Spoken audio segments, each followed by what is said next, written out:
Assalamualaikum warahmatullahi wabarakatuh. Innal hamdalillah nahmaduhu wa nasta'inuhu wa nastaghfiruh wa na'udzu billahi min syururi anfusina wa sayyiati a'malina. May yahdihillahu fala mudhillalah wa may yudlil fala hadiyalah. Asyhadu an la ilaha illallah wahdahu la syarikalah wa asyhadu anna Muhammadan abduhu wa rasuluh. Amma ba'du. Raditu billahi rabba wa bil islami dina wa bi Muhammadin nabiyya wa rasula. Para pemirsa yang dimuliakan Allah dimanapun berada, pertama, pada kesempatan sore hari ini mari kita tetap selalu memanjatkan puji syukur kepada Allah Subhanahu wa Ta'ala yang telah melimpahkan berbagai nikmatnya kepada kita. Yang paling utama tentu saja adalah nikmat berupa taufik keimanan, kemudian selanjutnya adalah nikmat kesehatan.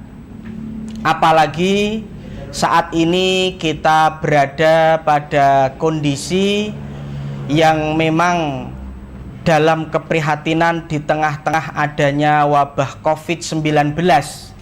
Oleh karena itu, ada baiknya pula pada kesempatan sore ini kita mengamalkan salah satu sunnah beliau Rasul Muhammad SAW, yaitu dengan kita berdoa mohon kepada Allah semoga kita selalu diberi kesehatan. Allahumma inni as'alukal afwa wal afiyah fid dunya wal akhirah.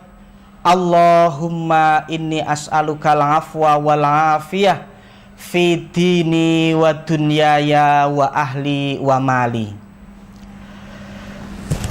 Kemudian yang kedua, tidak lupa kita juga mari senantiasa bersolawat kepada panutan kita, beliau Nabi Muhammad sallallahu alaihi wasallam, yang kita juga selalu berusaha untuk berittiba kepada beliau, mengikuti tuntunan-tuntunan beliau sallallahu alaihi wasallam, di mana manakala kita mampu mewujudkan sebagai seorang yang selalu berittiba kepada Nabi, maka insya Allah kita akan menjadi seorang hamba yang mendapatkan cintanya Allah Subhanahu wa Ta'ala atas diri kita, dan juga insya Allah Allah akan selalu berkenan mengampuni dosa-dosa dan kesalahan-kesalahan kita.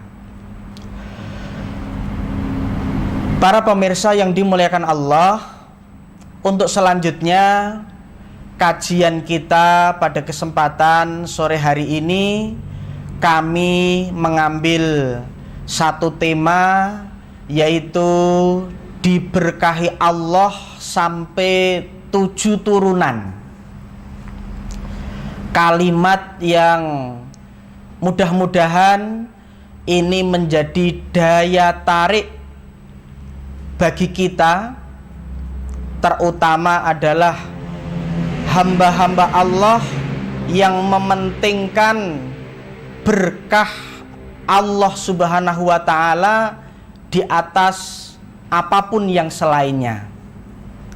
Sebagai gambaran, kita sering mendengar ada kalimat harta yang saking banyaknya jumlahnya sampai dikatakan harta itu tidak akan habis walaupun dipakai oleh 7 turunan. Nah, sebetulnya di dalam kitab suci Al-Quran ada satu ayat yang di dalamnya kita mendapatkan satu petunjuk sekaligus satu motivasi bahwa berkah Allah Subhanahu wa taala Allah janjikan atas diri kita, dan tidak hanya itu saja, bahkan juga akan Allah berikan berkah Allah tersebut kepada keluarga dan anak cucu kita, sampai betul-betul dijelaskan oleh sahabat sampai kepada 7 turunan dari kita ini.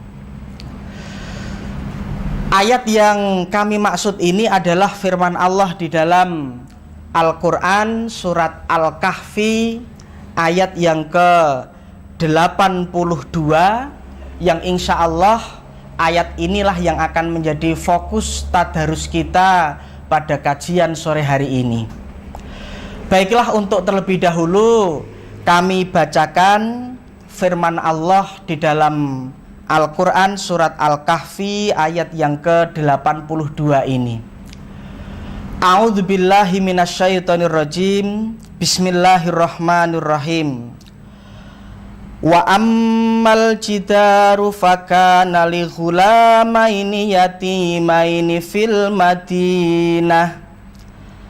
Li ghulamaini yatimaini fil Madinati wa kana tahtahu kanzul lahuma. Wa kana tahtahu kanzul lahuma wa kana abuhuma sholiha. Fa arada rabbuka an yablugha ashuddahuma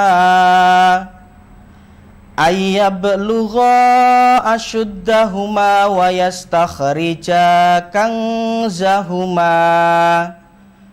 yastakhrija kanzahuma rahmatam mir rabbik wa ma fa'altuhu an amri dzalika ta'wilu ma lam tasti' alaihi sabra.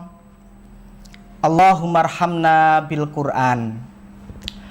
Arti dari firman Allah tersebut adalah kurang lebih demikian. Dan adapun dinding rumah itu adalah milik 2 anak yatim di kota itu, yang di bawahnya tersimpan harta bagi mereka berdua, dan ayahnya adalah seorang yang sholih. Maka Tuhanmu menghendaki agar keduanya sampai dewasa, dan keduanya mengeluarkan simpanannya itu sebagai rahmat dari Tuhanmu. Apa yang kuperbuat bukan menurut kemampuanku sendiri. Apa yang kuperbuat bukan menurut kemauanku sendiri. Itulah keterangan perbuatan-perbuatan yang engkau tidak sabar terhadapnya. Pemirsa yang dimuliakan Allah, ayat ini menceritakan kisah ketika dahulu beliau Nabi Musa alaihi salam ingin mendapatkan ilmu dari seorang hamba Allah yang sholih, yaitu yang bernama Khidir. Memang di sini kami perjelas bahwa di dalam tafsir As-Sa'di disebutkan bahwa yang benar menurut beliau, Khidir ini memang bukanlah seorang nabi, tetapi beliau ini memang seorang hamba yang sholih, yang diberi oleh Allah ilmu, yang mana Nabi Musa alaihi salam ini tidak Allah beri ilmu dalam hal ini. Meskipun dalam hal yang lain beliau Nabi Musa alaihi salam karena juga seorang nabi dan termasuk ulul azmi, keilmuan beliau tentu lebih luas.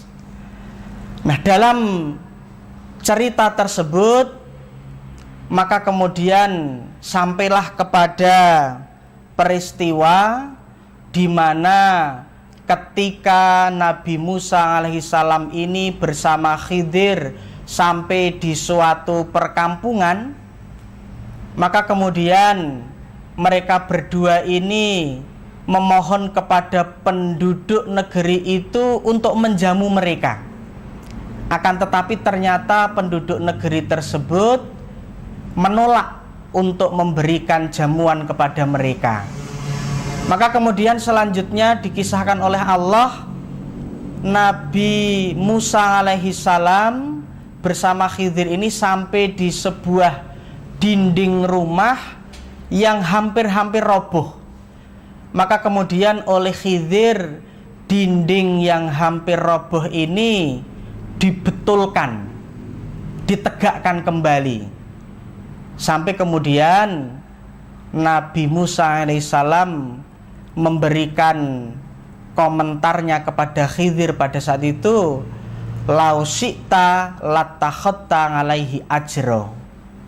Kalau engkau mau wahai Khidir, sebetulnya engkau bisa mengambil upah dari perbuatan tersebut. Nah, inilah yang kemudian dikatakan oleh Khidir kepada Nabi Musa alaihissalam akhir dari kebersamaan mereka, karena dianggap Nabi Musa alaihissalam ini tidak akan bisa sabar untuk membersamai Khidir dengan tindakan-tindakan beliau yang memang secara zahir Nabi Musa alaihissalam ini tidak diberi ilmu oleh Allah atas apa yang sesungguhnya ada di balik itu. Nah, maka kemudian di ayat yang ke-82 ini dijelaskan kenapa Khidir melakukan perbuatan tersebut, yaitu bahwasanya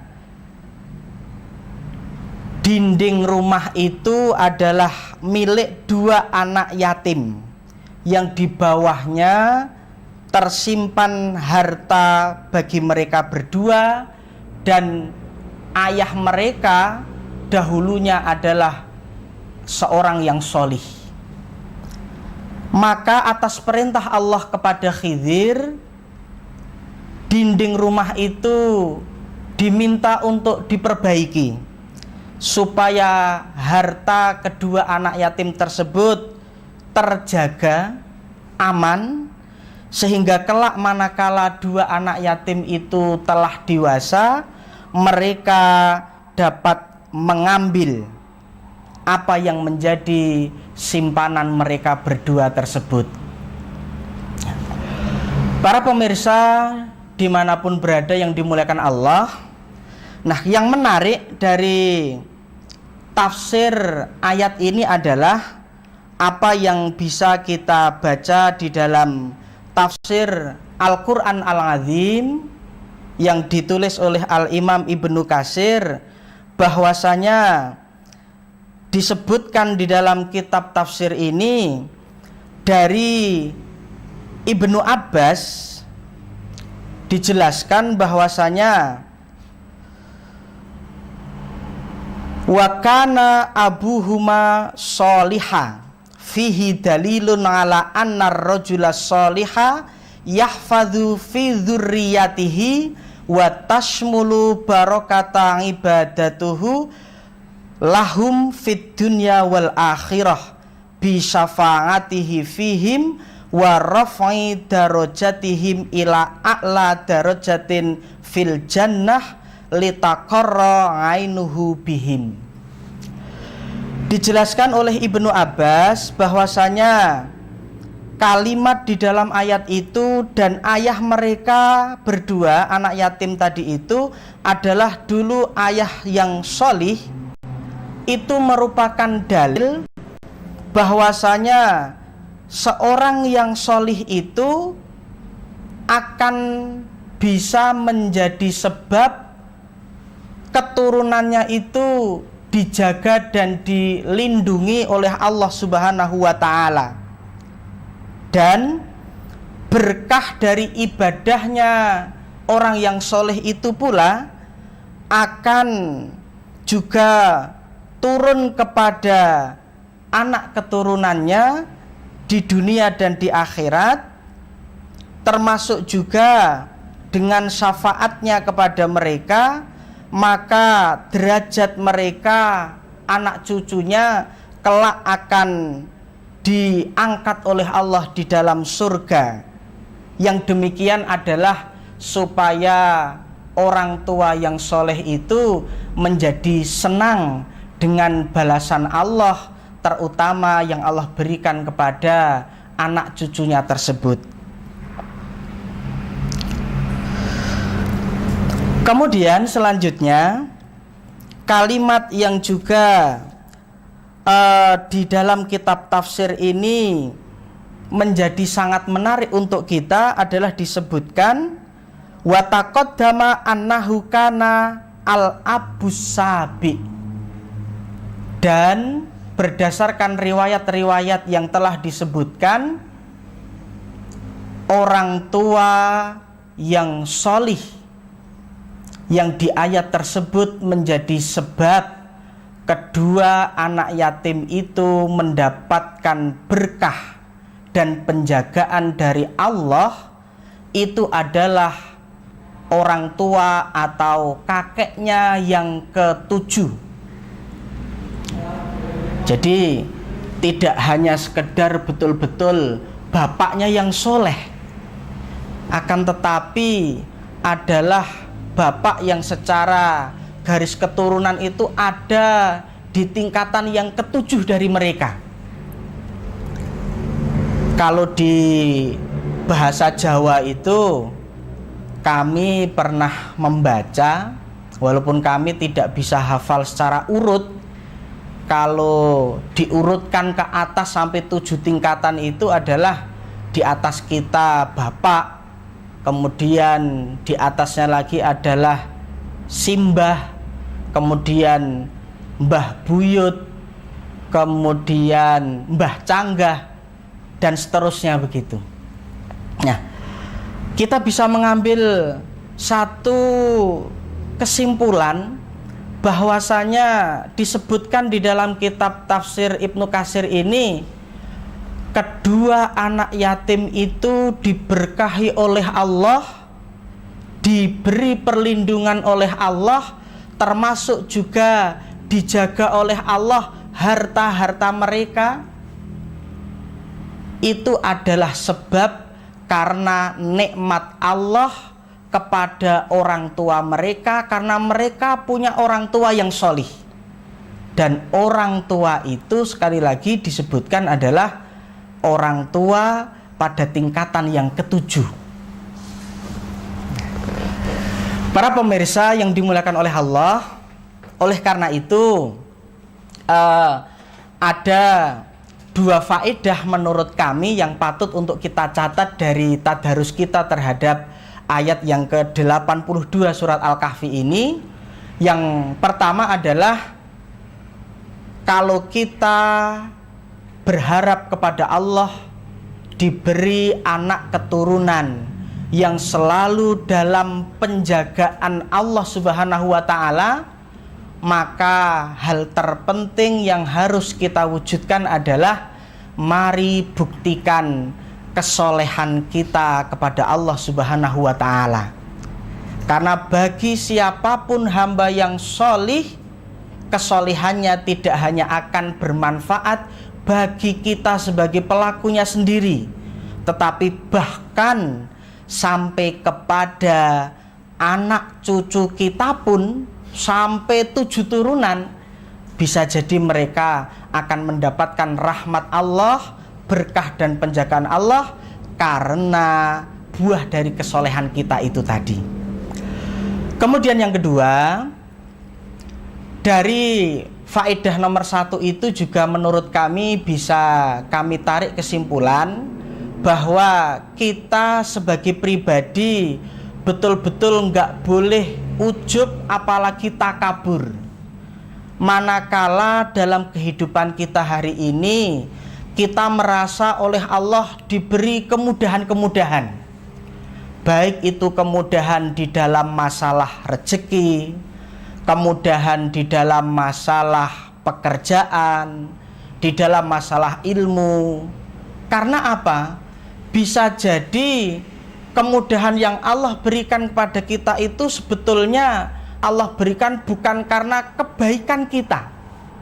Maka kita nggak boleh merasa falatuzakku anfusakum. Jangan kita sekali-kali pun berani merasa kita adalah orang-orang yang suci.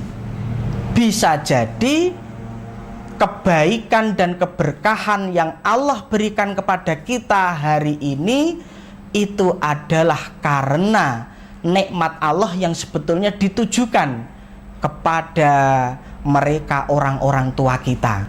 Bisa bapak kita, kakek kita, atau mbah buyut kita, mbah canggah kita, dan seterusnya. Oleh karena itu, supaya ini juga memotivasi kita, faedah yang kedua ini, untuk kita berbakti kepada mereka. Di antaranya adalah misalnya dengan kita betul-betul berusaha untuk merutinkan doa kita untuk mereka. Rabbana ighfirli wali walidayya walil mu'minina yauma yakumul hisab. Pemirsa dimanapun berada yang dimuliakan oleh Allah, kemudian berikutnya yang juga bisa kami tambahkan dalam kajian kita sore hari ini adalah manakala kemudian kita bertanya seperti apa tanda-tanda kesolehan itu akan betul-betul bisa nampak ada di dalam diri kita. Salah satu ayat yang menarik dalam pemahaman kami tentang siapa itu hamba Allah yang solih adalah firman Allah yang cukup jelas di dalam Al-Quran surat An-Nisa ayat 33, yaitu walaupun konteksnya memang ini berkaitan dengan ciri-ciri istri atau wanita yang solihah. Allah Ta'ala di dalam ayat ini berfirman, fas-solihatu qanitatun hafidhatun lil ghaibi. Ada dua sifat kesolihan yang Allah sebutkan di dalam ayat ini, yaitu yang pertama qanitat, kemudian yang kedua hafidhat. Nah, yang menarik bagi kami membaca di dalam tafsir Taisir Karimir Rahman yang ditulis oleh Syekh Sa'di itu, beliau Syekh Sa'di mengartikan kedua sifat ini dengan bahasa yang sama, yaitu muti'atun. Orang yang solih itu adalah orang yang punya karakter taat. Yang pertama adalah muti'atun lillahi, taat kepada Allah. Kemudian yang kedua muti'atun li zaujiha, karena konteksnya itu sekali lagi adalah istri yang solihah. Yang kedua adalah kata Syekh Sa'di, wanita yang solihah itu yang taat kepada suaminya. Nah, dari pengertian yang dijelaskan oleh Syekh Sa'di ini, kami mengambil kesimpulan bahwa di antara sifat kesolihan yang paling penting adalah betul-betul nomor satu, karakter taat. Yang pertama tentu memang taat kepada Allah Subhanahu wa Ta'ala. Kemudian yang kedua, setelah ketaatan kita kepada Allah adalah ketaatan kita kepada manusia yang memang oleh Allah kita diperintah juga untuk taat kepada mereka. Sebagaimana seorang istri, Allah wajibkan untuk taat kepada suaminya. Nah, oleh karena itu, dari pengertian ini, kami juga tidak lupa menghimbau kepada seluruh pemirsa sekalian dimanapun berada, mari di antara wujud kesolehan kita ini, kita wujudkan karakter kita, yaitu yang paling utama, ketaatan kita kepada Allah Ta'ala, dengan senantiasa menjalankan perintah-perintahnya, meninggalkan larangan-larangannya. Kemudian yang kedua adalah juga penting untuk mewujudkan kesolehan kita, ketaatan kita kepada manusia yang kita oleh Allah diperintah untuk taat kepada mereka selama tentu perintah mereka itu tidak dalam hal maksiat kepada Allah. Salah satunya yang kami garis bawahi adalah ketaatan kita kepada pimpinan persyarikatan kita, khususnya berkaitan edaran nomor 4 2020, di mana kita di dalam menghadapi wabah COVID-19 ini betul-betul dihimbau untuk taat. Besok kita sholat id di rumah kita masing-masing bersama keluarga kita. Pemirsa yang dimuliakan Allah, demikian yang bisa kami sampaikan dalam kajian kita sore hari ini. Mudah-mudahan kita betul-betul oleh Allah dimudahkan untuk mewujudkan kesolehan dalam diri kita, yang dengan itu kita berharap kepada Allah, semoga Allah memberikan berkah atas kesolehan kita itu kepada kita dan juga kepada anak cucu kita, bahkan sampai kepada 7 turunan dari keturunan-keturunan kita kelak. Aku qouli hadza wa astaghfirullahal azim li wa lakum wa lisairil muslimina min kulli dzambin. Subhanaka Allahumma wa bihamdika asyhadu an la ilaha illa anta astaghfiruka wa atubu ilaik. Wassalamualaikum warahmatullahi wabarakatuh.